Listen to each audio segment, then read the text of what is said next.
Forward. I've written scraps of poetry all my adult life, so it came as no surprise that I found words pouring forth as I lived through the passing of my beloved husband. Though I had experienced the death of loved ones, nursed many patients and families in palliative care, and taught end of life in schools of nursing, nothing I had experienced, researched, or taught prepared me for the loss of my soulmate. I found grief to be agonizing and paralyzing. Nothing I read could help me find a way back to health where eating and sleeping or smiling could be possible. Then I realized that the poetry words coming to the surface were words that needed to actually be written. When I sat with those physical words, I could connect with my deepest self and find a measure of quiet, peace, and healing. As that connection strengthened, gratitude and joy bubbled up from that deep well that had cradled my grief. I began to share my poems with friends, and those folks shared them with others. Their responses spoke to the universality of loss and grief and how we may get stuck there. Readers reported that the poems gave them words to describe their own journeys, which was a vital step in their own healing. This taught me the power of the written word. It enables us to shine the light of awareness on our emotions, which then opens the door to healing. There is no need to languish in the land of mourning. We are not destined to passively await mystical movements of the stages of grief. We can take an active role in moving forward. When we are brave enough or desperate enough to engage with the grief through writing, we can journey back home to our deeper inner selves and allow the inevitable healing to occur. I provide prompts at the end of each section of this book to assist you as you move forward in your process of healing. These prompts will help you to author your own story. Each writer's pace will uniquely unfold. The action required of you is just to write, every day, even just a few lines that describe your inner landscape at the moment. The prompts and sketches may bring ideas and images to mind. Dwell on each phase until you find yourself in the next. You will know. Your writing will reveal your progress. There is no benefit in trying to race to the finish line.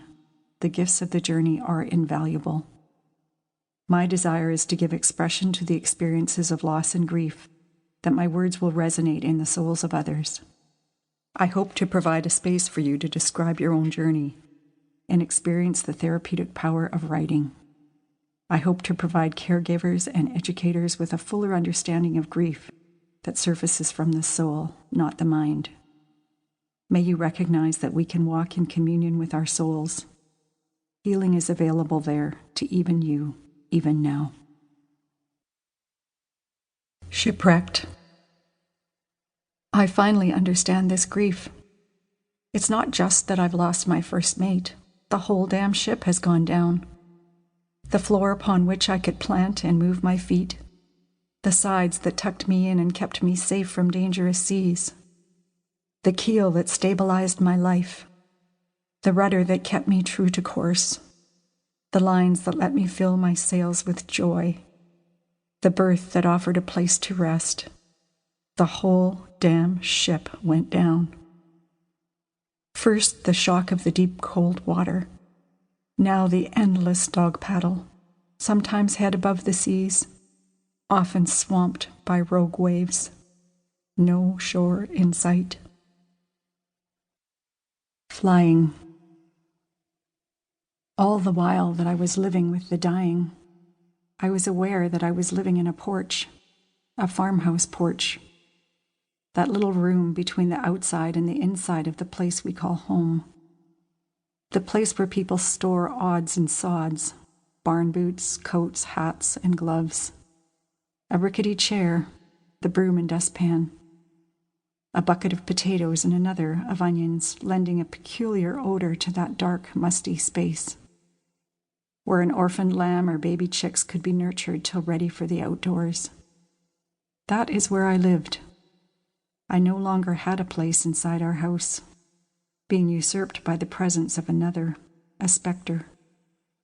The great outdoors was out of reach, though I caught glimpses now and again.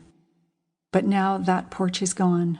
I am flying free over the grassy plain, feeling the sun on my face, the wind in my hair. Flying free.